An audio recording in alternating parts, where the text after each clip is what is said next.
Je suis Monique Pinson-Charlot, je suis sociologue, aujourd'hui à la retraite depuis longtemps. J'étais directrice de recherche au CNRS et je me suis spécialisée sur les familles les plus riches de France.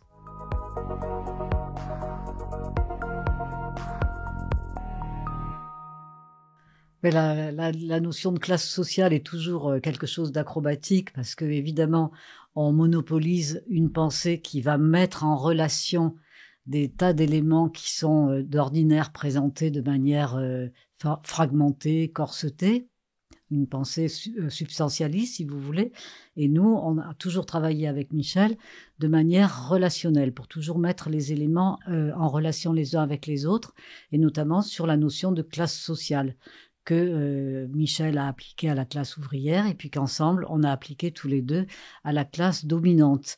La classe dominante, c'est une classe qui est celle qui s'approprie les titres de propriété, c'est-à-dire avec le système capitaliste, qui a les titres de propriété, qui, avec le système capitaliste, permettent d'exploiter toutes les formes du vivant.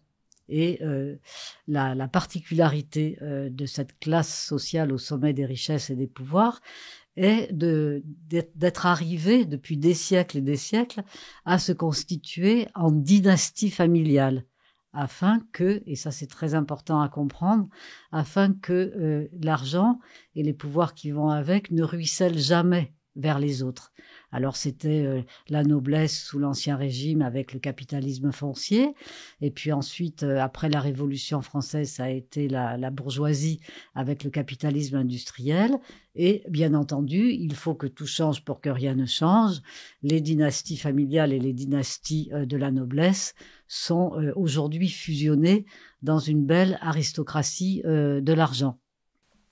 Et donc ce non-ruissellement est absolument essentiel pour comprendre la force de la prédation de ces familles qui se transmettent les héritages de génération en génération, de quartiers de noblesse, de quartiers de bourgeoisie. Et au final, les autres, ça crée des fossés, des blocages, une forme de caste, enfin peu importe les termes qu'on emploie.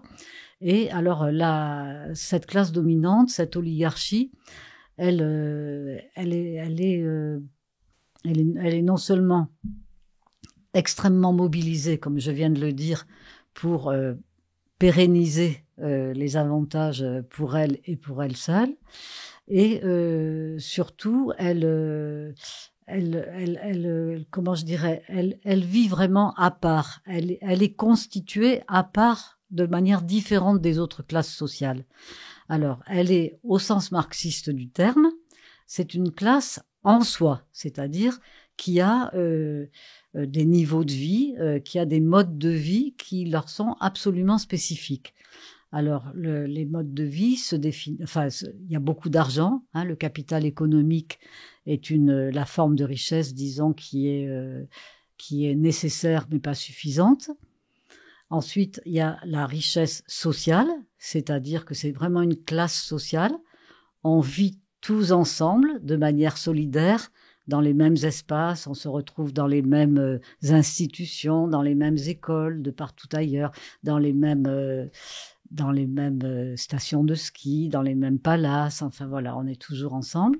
Je suis heureux de vous accueillir à Stan. Accueillir, c'est le premier mot que nous avons choisi pour exprimer combien nous sommes attentifs à la qualité de la vie des élèves et des adultes à Stan. Si je devais résumer Stan, je pense que c'est avant tout de la bienveillance. D'une part dans la relation prof-élève, mais surtout, et en particulier à Stan, parmi les élèves, que ce soit dans la classe ou l'internat. Je pense que c'est vraiment 3 années de vie passée à l'internat où j'ai appris à me faire des frères et où j'ai pu vraiment m'épanouir en vivant de super belles amitiés.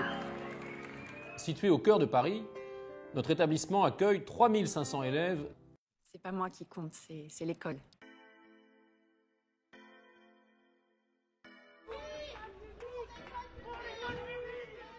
Capital social, on ne peut pas rester longtemps riche tout seul, il faut s'intégrer au club du Gotha.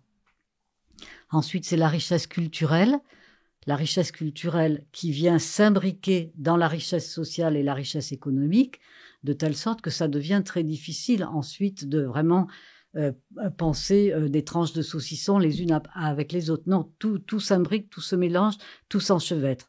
Alors, la richesse culturelle, on est là dans le monde des collectionneurs d'art, on est là dans le monde des grandes écoles, on est là dans le monde des propriétaires aussi de vente aux enchères.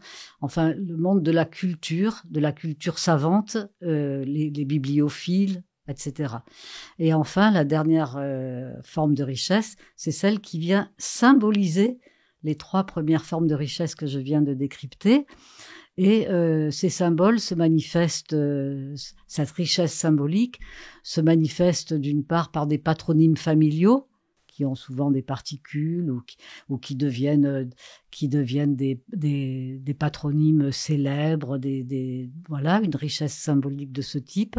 Ça se manifeste dans les corps de classe. Les corps sont fabriqués de façon à ce qu'ils manifestent une supériorité qui va leur permettre de transformer l'arbitraire absolu de leur privilège qui ne tient qu'à une seule et unique chose, c'est le système capitaliste. À partir du moment où la propriété des moyens de production et d'échange ne donnera plus la possibilité d'exploiter les êtres humains, les animaux et la nature, eh bien, tous les problèmes seront réglés. Donc, il faut masquer cet arbitraire. Et ça, c'est très important pour bien comprendre comment est-il possible que nous, on soit toujours en train de cavaler derrière eux. Plus on travaille sur la fraude fiscale, plus ils l'opacifient, plus on en sait, plus tout s'aggrave. Plus le capitalisme devient de plus en plus autoritaire, de moins en moins démocratique, etc. Donc, l'arbitraire de leurs privilèges doit être masqué. Donc, le rôle de cette richesse symbolique est pour cela absolument essentiel. Donc, j'ai parlé des patronymes familiales, j'ai parlé des corps, j'aurais pu parler des châteaux classés monuments historiques. Avoir un château classé monument historique, voilà, c'est aussi une forme de richesse symbolique qui va finir par les faire passer pour des gens qui méritent finalement ces richesses et ces pouvoirs. Et donc, alors ces 4 formes de richesse, comme je l'ai dit et j'insiste beaucoup, on ne les découpe pas en tranches de saucisson parce qu'elles s'enchevêtrent pour former un tout. Et c'est d'ailleurs ceci qui explique, c'est une des 2 explications qui fait que nous n'avons pas de seuil de richesse. Les statisticiens n'ont pas élaboré de seuil de richesse et les sociologues non plus, sauf avec l'aide de Bourdieu et ces 4 formes de richesse. On est en capacité, en tout cas je suis en capacité ce soir, de vous dire que s'il n'y a pas de seuil de richesse en France, on ne sait pas à partir de combien. Hollande il disait 4 000, d'autres disent 20 000, enfin c'est toujours... Non, c'est parce que d'une part, il y a cette hétérogénéité des différentes formes de richesse, cette multiplicité, et qu'on ne peut pas isoler la richesse économique toute seule des autres formes de richesse si on veut vraiment appréhender correctement ce que c'est que la richesse. Et la deuxième raison, c'est que même la seule richesse économique est tellement hétérogène que le seuil de richesse n'aurait aucune signification. Je donne un exemple précis. Dans le dernier palmarès de Challenge sur les fortunes professionnelles, entre Bernard Arnault, dans la fortune de Bernard Arnault, il y a 860 fois la fortune de la 500e fortune professionnelle. C'est Morgane, une dame qui fait des vêtements Morgane, enfin une patronne d'un truc d'habillement. 860 fois. Ça n'existe pas dans le monde des classes moyennes et des classes inférieures, des classes laborieuses. Et voilà, et donc du coup, ça fait vraiment une caste, une oligarchie, une classe vraiment à part qui nous a fait, quand on a écouté Emmanuel Macron parler du séparatisme, que la République ne pouvait pas accepter aucun type de séparatisme, ben nous on s'est dit, ben si, les riches.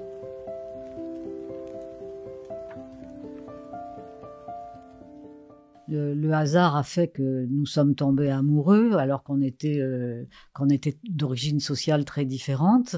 Michel est issu d'une famille ouvrière très pauvre des Ardennes et moi d'une famille de la bonne bourgeoisie de province. Mais que tous les deux, pour des raisons totalement différentes, je sais pas, on avait la rage au ventre, la boule au ventre, on trouvait que tout était trop injuste, que rien ne fonctionnait et que nous, on voulait refaire le monde. Enfin, je sais pas comment dire. On a eu cette espèce de complicité vraiment qui s'est construite peu à peu, mais que rétrospectivement, quand on se parlait, on se disait, ben oui, on l'a senti. Si on s'est marié alors qu'on était contre le mariage, enfin voilà, on a fait des choses que on n'avait pas envie de faire, mais qu'on a fait parce que il fallait arriver à cet objectif-là. Et donc on s'était toujours dit, si un jour on le peut, on travaillera vraiment sur la noblesse, sur la grande bourgeoisie. On l'appelait pas l'oligarchie à cette époque. Et donc on a eu la chance de pouvoir rentrer au CNRS avec le statut de chercheur, qui est un statut extrêmement privilégié, où on a du temps et on a du temps pour travailler. On avait, parce que ça a beaucoup changé depuis. On avait du temps pour travailler, on avait des moyens pour travailler et on était surtout dans une sécurité d'emploi absolument extraordinaire. C'était c'était une bulle de communisme, quoi. C'était vraiment chouette. Et alors au début, ça n'a pas été possible parce qu'il fallait faire nos preuves. Il y a toute une carrière à développer. Et là, on a commencé à comprendre que notre projet n'était pas ça allait pas être très bien reçu, que c'était académiquement peut-être irrecevable, parce que le CNRS fonctionne comme beaucoup d'institutions de façon toujours segmentée, avec la sociologie, l'ethnologie, des disciplines qui sont séparées, l'économie, la science politique, la psychologie, la philosophie, toutes les sciences sociales et humaines, pour moi, ne forment qu'un bloc. C'est notre humanité. Quand on est chercheur, c'est pas possible. On peut pas nous demander d'être cloisonnés comme ça. Et donc voilà, il a fallu qu'on attende un petit peu pour se mettre ensemble, être un couple de travail dans le même laboratoire sur la classe dominante qui, comme j'ai essayé de le dire, n'avait pas vocation à être soumise à l'investigation sociologique. Et alors nous étions très très posés, très réfléchis, et puis le fait de pouvoir échanger tout le temps. Là maintenant que je suis seule, si vous saviez comment je ressens très fort le manque de gens pour m'écouter, le manque de personnes pour échanger comme ça à toute heure du jour et de la nuit, vous voyez. Et là, avec Michel, c'était comme ça. Donc, du coup, on a pu se préparer. On a décidé de partir dans les beaux quartiers, notamment à Neuilly, tous les jours, pendant 6 mois. On partait à pied pour essayer de vivre physiquement la distance physique et la distance sociale en même temps. Ça, c'est une chose que je précise, qui reviendra sûrement tout au long de cet entretien, c'est que si nous avons toujours refusé les découpages institutionnels, nous avons également toujours refusé nous-mêmes, dans nos corps, d'être découpés. Notre cerveau, pour nous, il faisait partie de nous. Et la pensée, elle se développe aussi beaucoup en marchant, en faisant du sport, en s'aérant et en étant bien entendu en contact avec plein de gens pour échanger. Donc on est parti pendant 6 mois à peu près chaque jour à Neuilly et on a fait des observations dans la rue, on a fait des entretiens, on s'est préparé. Quand on a été bien prêt, il y avait notre directeur de laboratoire, Paul Rendu, qui venait de ce milieu de Neuilly, de la grande bourgeoisie de Neuilly, qui avait toujours dit: le jour où vous aurez besoin de moi, je vous donnerai les contacts dont vous aurez besoin.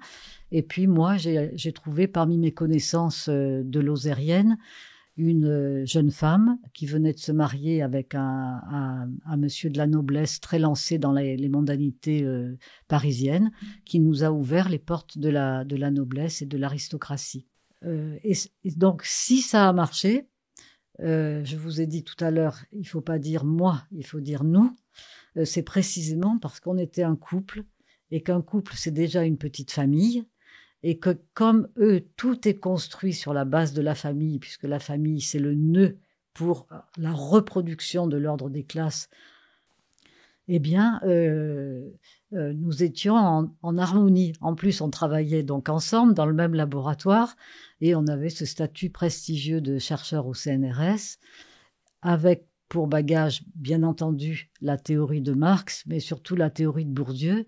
Et je pense que c'est le fait d'articuler la théorie de Marx, la théorie de l'exploitation de Marx, avec la théorie de la domination de Bourdieu, c'est cela qui les a vraiment intéressés. En tout cas, ils nous l'ont dit. Ils nous ont dit, vous voyez, le collectivisme pratique, l'orchestration sans chef d'orchestre, on y reviendra. Enfin, ils prenaient des petits concepts, des gros concepts de Bourdieu, la violence symbolique. Eh bien, vous nous avez... et c'est exactement ça.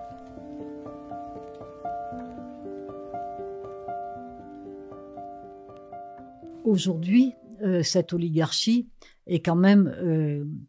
a évolué dans un sens très négatif pour nous, mais très positif pour la défense de ses intérêts, que ce soit ses intérêts financiers, mais aussi les intérêts liés aux différentes formes de richesse. Et aujourd'hui, on sent que l'étau se resserre avec la financiarisation généralisée de tous les secteurs de l'activité économique et sociale. Du temps de Bourdieu, quand on l'écoutait au Collège de France, il décryptait, et c'était juste, il décryptait les champs, le champ de la recherche, le champ de l'économie, le champ de la culture, le champ agricole, enfin les champs, les différents secteurs de l'activité économique et sociale, dans une forme de relative autonomie. Les champs, c'était vraiment un concept de Bourdieu important à côté de celui d'habitus. Et aujourd'hui, tout cela, avec la captation de tous les pouvoirs, y compris le pouvoir politique, le pouvoir au niveau des médias, le pouvoir tous les pouvoirs sont aux mains aujourd'hui de cette oligarchie, de sorte que il n'y a plus d'autonomie et que tout est financiarisé, y compris le climat. C'est-à-dire que même il y a maintenant des titres de propriété qui concernent les océans, qui concernent les nuages, qui concernent la moindre petite herbe au fin fond du Sri Lanka. Dans cette classe sociale, chaque membre est chargé de défendre sa classe, par un travail sur son corps, par un travail sur son travail scolaire, par sa réussite, enfin par de multiples façons, par sa solidarité surtout avec sa classe. Et après, il y a plein d'instances de coordination. Alors bien sûr, en premier, c'est la famille. La famille, mais c'est pas papa, maman et bébé, c'est les grands des grandes familles, disait Bourdieu, en cousine très large. C'est vraiment très important de comprendre que la famille ne fonctionne pas du tout comme nos familles à nous, parce que en réalité, ça aussi c'est l'expression de Pierre Bourdieu, on est là face à une orchestration sans chef d'orchestre. Il n'y a pas de chef d'orchestre, c'est chacun qui est responsable devant tous les autres de la solidarité avec sa classe, avec sa caste, avec sa famille, voilà. Et c'est très fort parce que donc il crée des instances de coordination. Alors c'est les cercles, ce sont les rallyes, c'est la famille. Un rallye mondain, grosso modo, c'est une fête organisée par des familles aisées qui permettent à leurs enfants riches de faire la fête entre enfants riches. Selon Le Monde, l'origine de ces fêtes remonte aux rallyes automobiles organisés par les familles bourgeoises, qui se terminaient par une soirée dansante. Les rallyes contemporains tireraient également leurs origines du XXe siècle à l'après-guerre, où les mères de bonne société ayant des filles à marier se regroupaient pour organiser un bal. L'idée au fond était de faire en sorte que leurs enfants privilégient le fait de se mettre en couple avec une personne appartenant à la même sphère sociale et religieuse. En gros, c'est un peu des réunions en non-mixité, sans les accusations de séparatisme et de communautarisme, quoi. Et puis après c'est du social institué, mais qui est je sais pas comment vous dire, au-dessus de nos têtes quand je pense à toutes les lobbies, les trilatérales, les Bilderberg, des institutions, des cercles, plein de choses qui sont instituées, le social institué, après le social incorporé, hein, que Bourdieu, social incorporé, social institué. Alors, je peux donner un exemple concret. Par exemple, le bois de Boulogne. Ils ont décidé que le bois de Boulogne, à l'ouest de Paris, bois qui a été créé sous le Second Empire, comme le bois de Vincennes, serait leur bois à eux. Et donc aujourd'hui, vous avez 20 associations de défense du bois de Boulogne. Dès qu'il y a un centre d'hébergement d'urgence qui est en projet, hop, l'association qui se trouve là, dans cette partie-là du 16e, se mobilise. Voilà. Mais il y en a une 21e qui s'appelle Association de coordination des associations de défense du bois de Boulogne.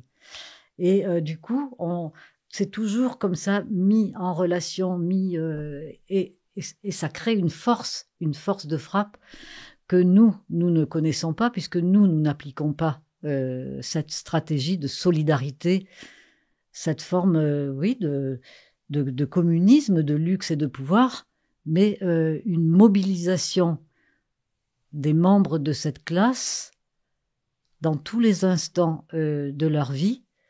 C'est ce que nous avons, au fil de tous les livres que nous avons écrits, c'est vraiment ce que nous avons observé, admiré, hein, d'une certaine façon. Et du coup, on s'est dit avec Michel, mais c'est quand même pas possible que nous, on soit toujours divisés, qu'on comprenne pas que de toute façon, on est tellement nombreux qu'on sera jamais d'accord. Prenons exemple sur eux. Et c'est vrai que c'est une bonne façon de penser, et c'est une bonne façon d'utiliser notre travail.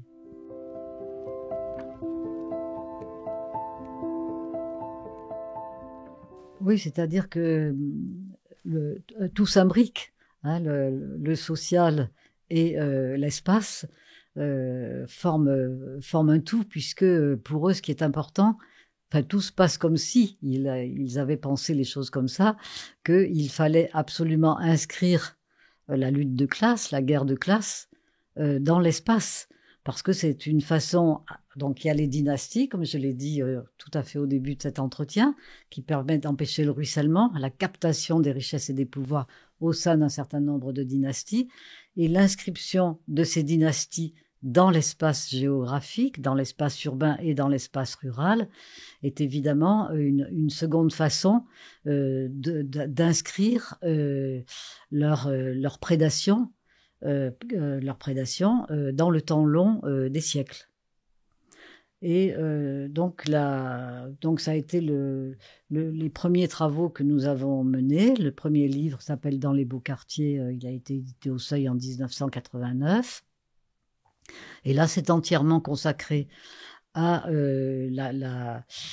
cette inscription de la lutte de classe dans l'espace et la façon dont ça s'est passé sur le plan historique. Alors, si vous voulez, les quartiers bourgeois, les beaux quartiers, ont forcément été conçus et construits sur des terres vierges, parce que l'habitat populaire ne peut pas être récupéré par la grande bourgeoisie.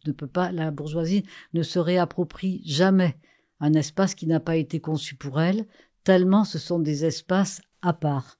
Alors il n'y en a un seul exemple qu'on a connu, c'est à l'île de Ré, où là, effectivement, nous sommes allés enquêter auprès de familles très riches qui ont racheté des maisons de pêcheurs, mais qui ils en ont acheté plusieurs pour transformer ça de façon très jolie d'ailleurs, dans des espaces qu'ils occupent ensemble, autour de la voile, autour de la beauté du site.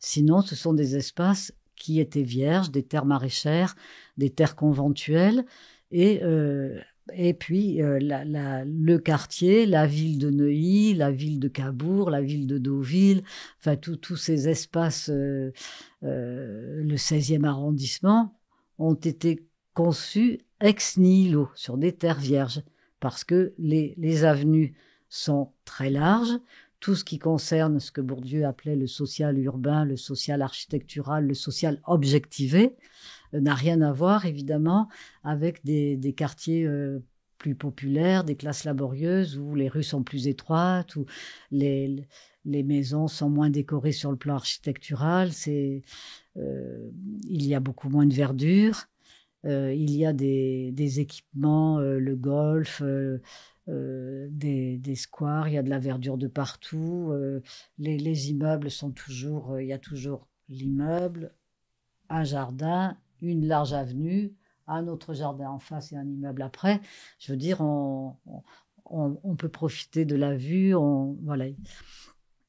Ce sont vraiment des espaces à part, conçus par et pour les dominants.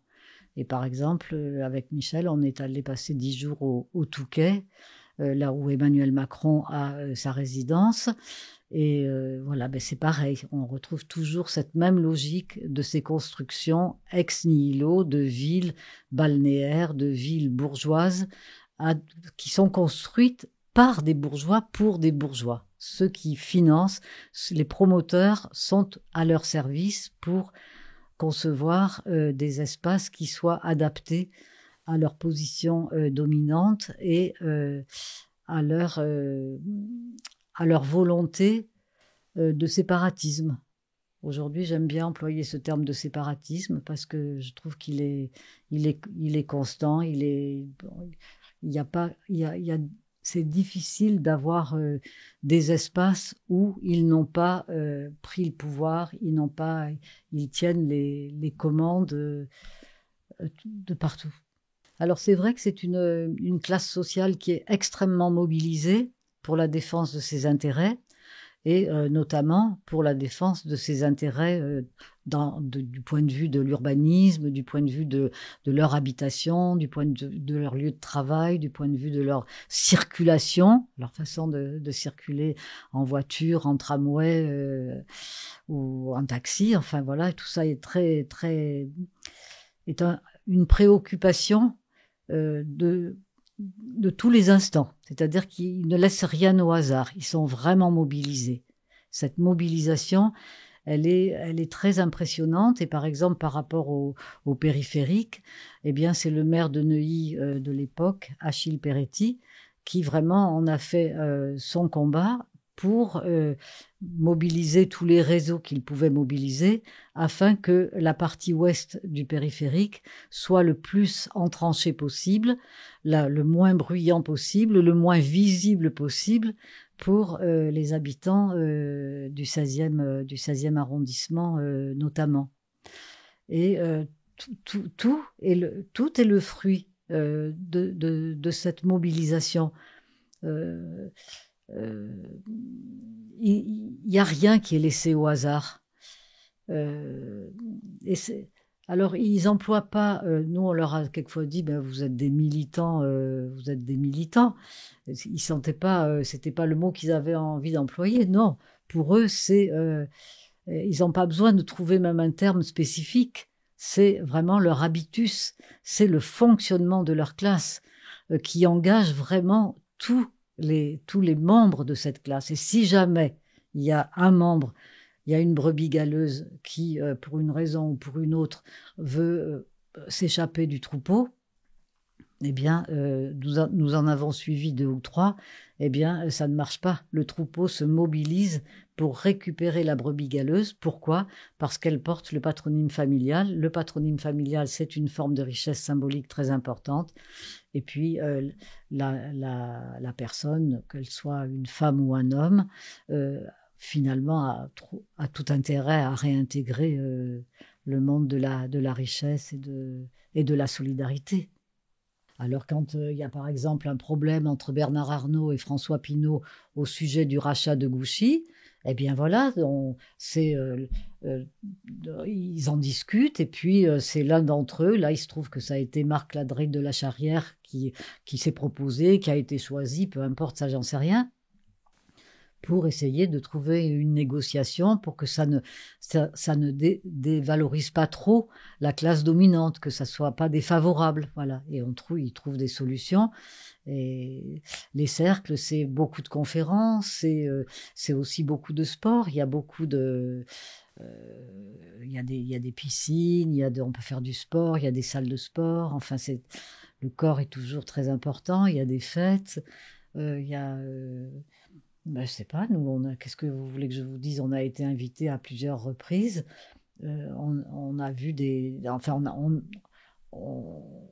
y avait toujours quand on était invité, c'est vrai qu'il y avait toujours un thème. Soit c'était une conférence, soit c'était une fête, un anniversaire de quelque chose, un anniversaire de quelqu'un. Et puis, après tout, on parlait de tout et de rien. Mais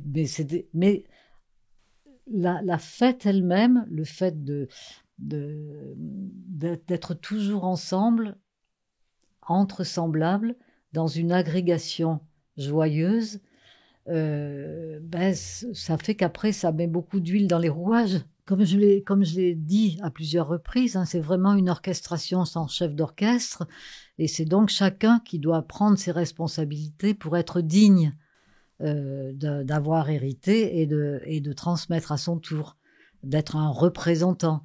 C'est pourquoi d'ailleurs il y a beaucoup moins d'inégalités entre les hommes et les femmes dans cette classe, parce que la femme est là, une représentante à part entière de cette classe.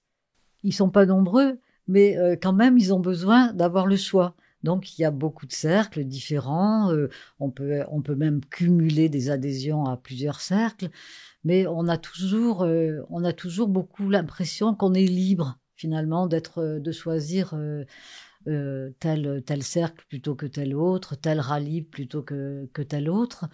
Mais par contre, tout fonctionne de la même façon, c'est-à-dire que c'est toujours sur la base de la cooptation sociale, que ce soit même pour les logements, par exemple, si on voulait acheter avec Michel une maison dans la villa Montmorency, en se disant, si on arrive à vendre beaucoup de livres, on pourra s'acheter une belle petite maison dans la villa Montmorency, et du coup, on sera au cœur du sujet.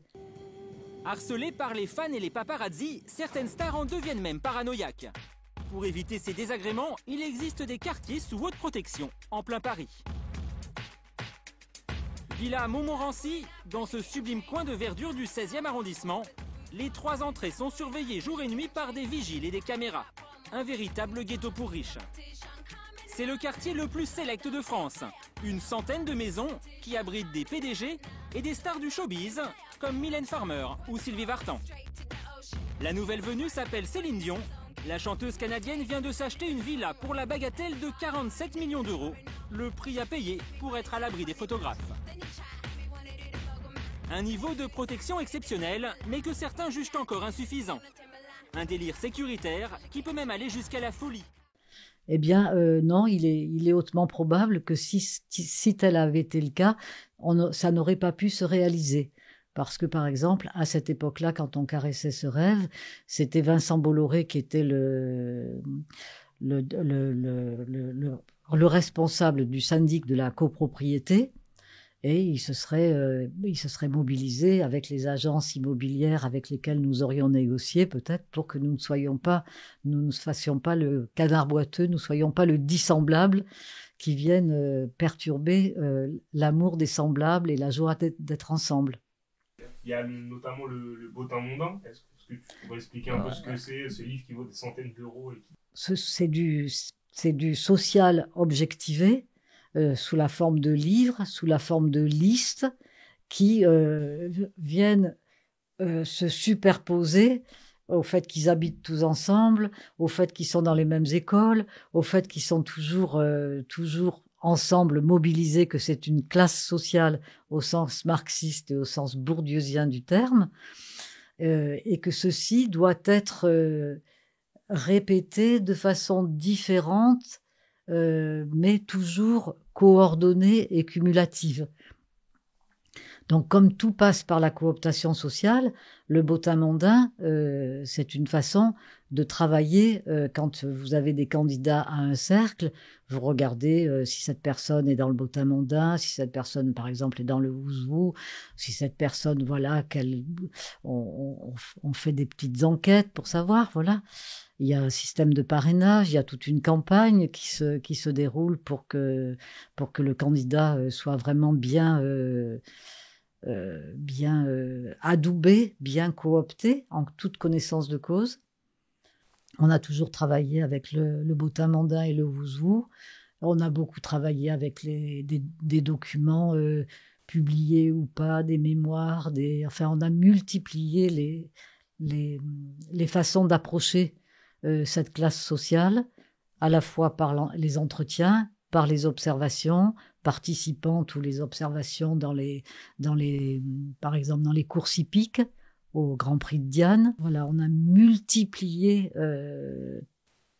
comme on déteste la pensée substantialiste, pareil, toutes les méthodes pour nous sont bonnes, et on les enchevêtre, et ça nous permet vraiment de comprendre la complexité et la force de cette classe.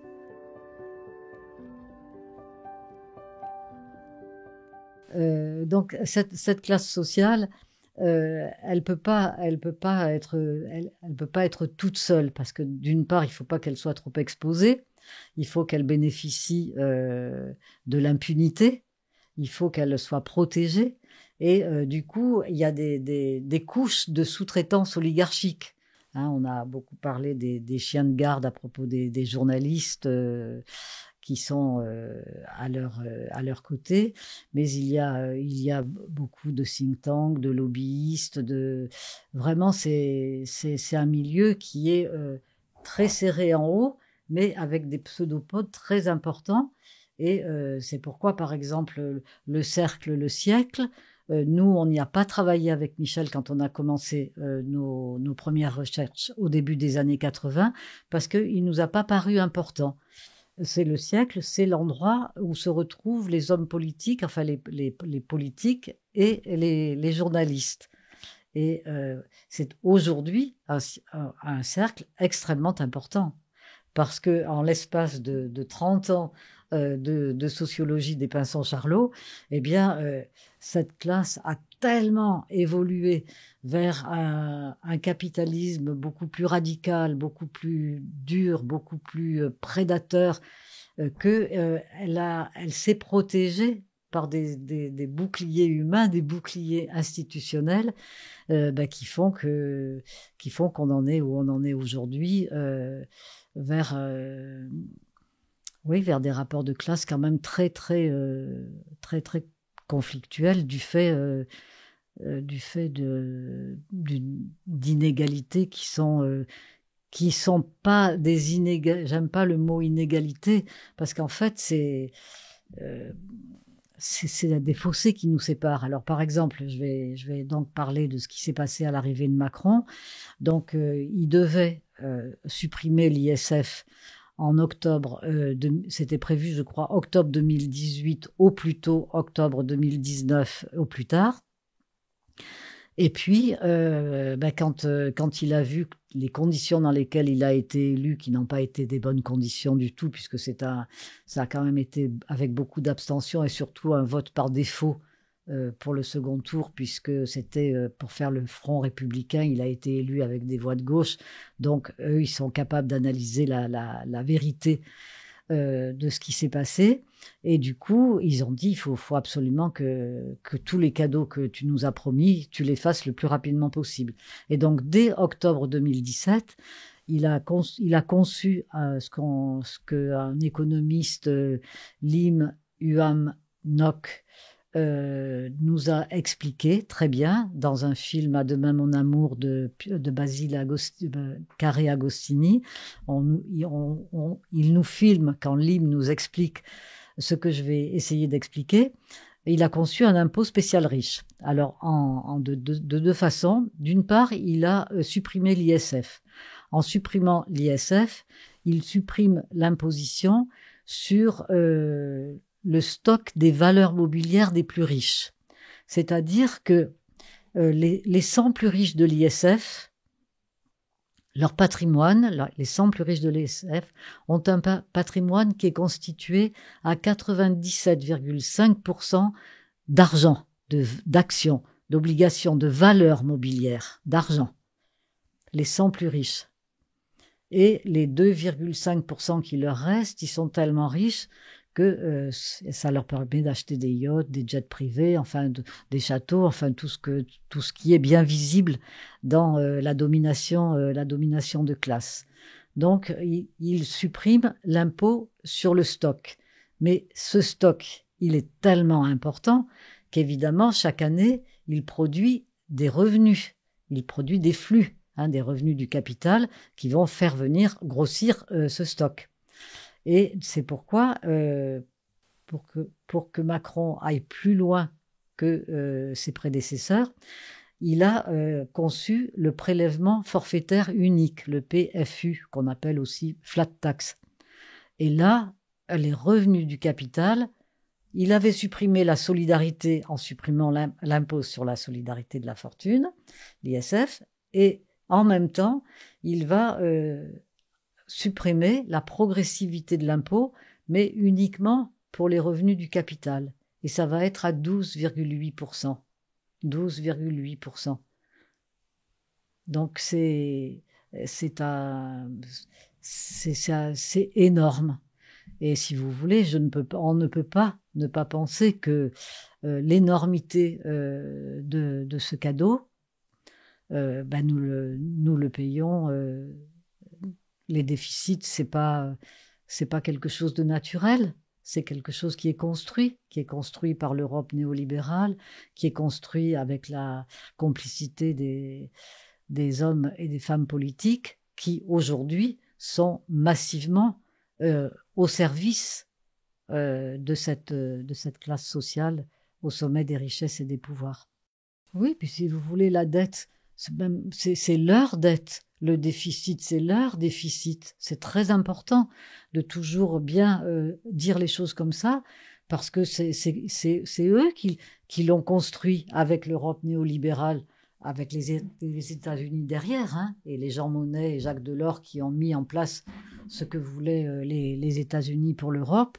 Et cette Europe-là qui est corsetée par des traités, et qu'il n'y a pas de démocratie contre les traités européens, vous avez entendu ça à plusieurs reprises, eh bien l'histoire les déficits et la dette, non, c'est des investissements.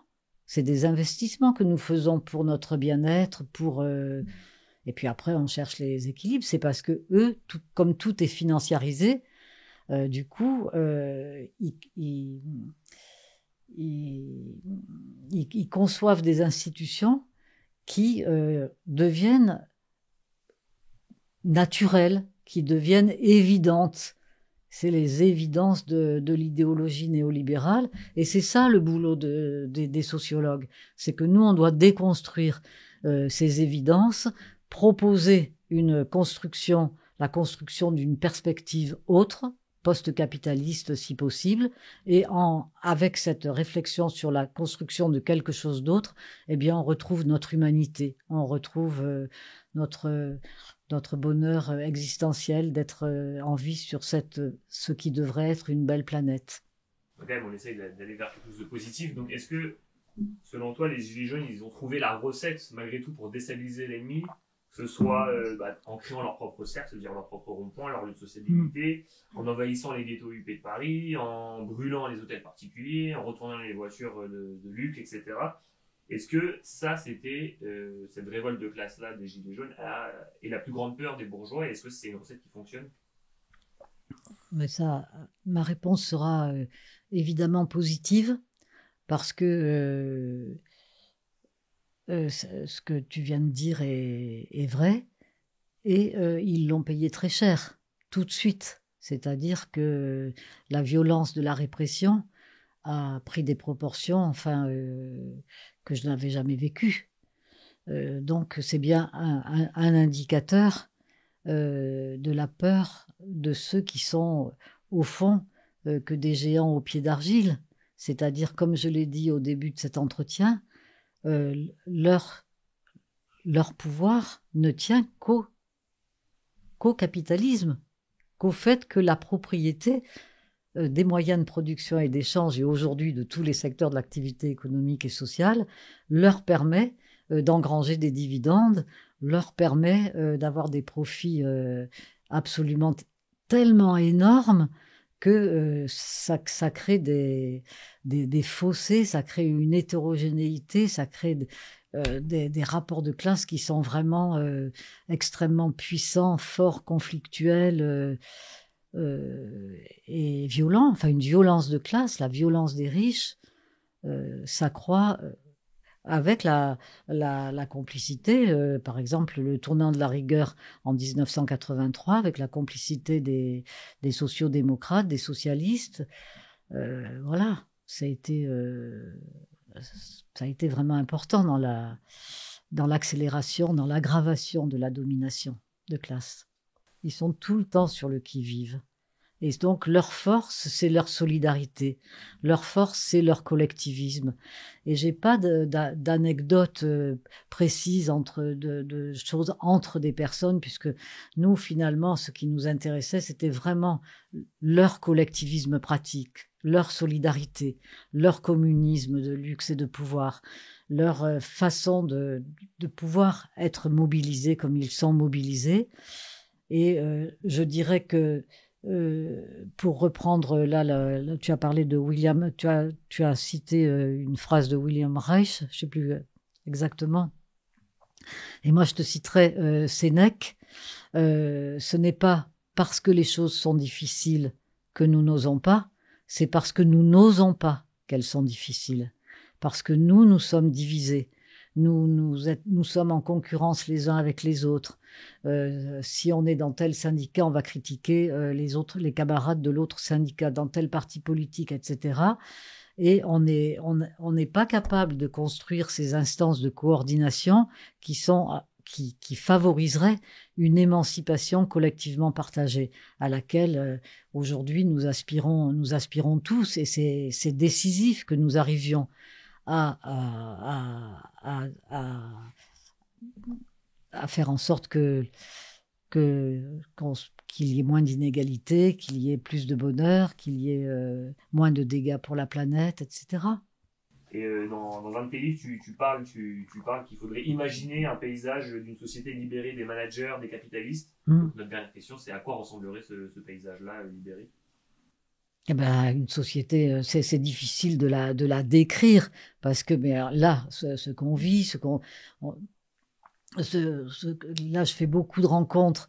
Je fais des rencontres, je rencontre des gens qui créent des espaces de solidarité impressionnants à travers de l'habitat partagé, à travers des villages entiers qui sont solidaires, villages solidaires. Voilà, c'est ça que je m'imagine qu'il soit possible à partir du moment où le capitalisme, c'est-à-dire la source de l'origine acceptée et acceptée par tous, hein, à partir du moment où les titres de propriété ne leur permettront plus d'exploiter les différentes formes du vivant, bien voilà, on partagera.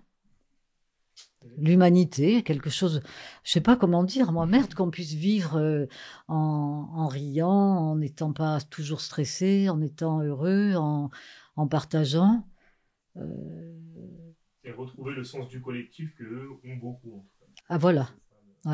Ce que j'ai vécu ce soir avec vous relève justement de cette volonté d'émancipation collectivement partagée, que tout un chacun se mobilise. Vous êtes mobilisés pour faire créer ce studio, pour me recevoir, et je suis venue, et c'était pas évident parce que c'est loin.